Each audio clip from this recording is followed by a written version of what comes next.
ഹൃദയങ്ങൾ കീഴടക്കിയ ജനപ്രതിനിധി, സൗമ്യൻ, രാഷ്ട്രീയത്തിനതീതമായി ഏവർക്കും സ്വീകാര്യൻ. അതാണ് മാനന്തവാടിക്ക് തങ്ങളുടെ സ്വന്തം കേളുവേട്ടൻ. 2016 ആദ്യ മത്സരത്തിനിറങ്ങുമ്പോൾ നേരിട്ടത് UDF മന്ത്രിസഭാംഗമായിരുന്ന PK ജയലക്ഷ്മിയെ.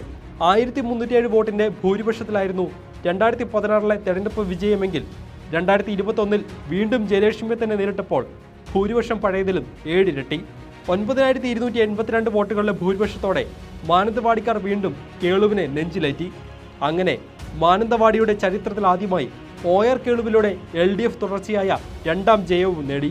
MLA എന്ന നിലയിൽ ശ്രദ്ധേയമായ അനവധി വികസന പ്രവർത്തനങ്ങൾ നടത്തി. ആരോടും മുഖം തിരിക്കാതെ ഏവർക്കും എല്ലാമായി. വിഭജന രാഷ്ട്രീയത്തിനെതിരെ ധീരമായ നിലപാടെടുത്ത് നാടിനെ മുന്നിൽ നിന്ന് നയിച്ചു. തിരുനെല്ലി പഞ്ചായത്ത് അംഗവും 10 വർഷം പ്രസിഡന്റുമായിരുന്നപ്പോഴുള്ള അനുഭവവും സംഘടനാ പ്രവർത്തനവും MLA പദവിക്ക് കരുത്തായി. നിലവിൽ CPIM സംസ്ഥാന കമ്മിറ്റി അംഗമാണ്. ലോക്സഭാംഗമായി തെരഞ്ഞെടുക്കപ്പെട്ടതിനെ തുടർന്ന് മന്ത്രിസഭയിൽ K രാധാകൃഷ്ണൻ കൈകാര്യം ചെയ്തിരുന്ന പട്ടികജാതി പട്ടികവർഗ ക്ഷേമ വകുപ്പുകളാണ് കേളുവിന്റെ പുതിയ ചുമതല. സംശുദ്ധമായ പൊതുപ്രവർത്തനത്തിനും മികവിനുമുള്ള അംഗീകാരം കൂടിയാകും OR കേളുവിനുള്ള മന്ത്രിപദം.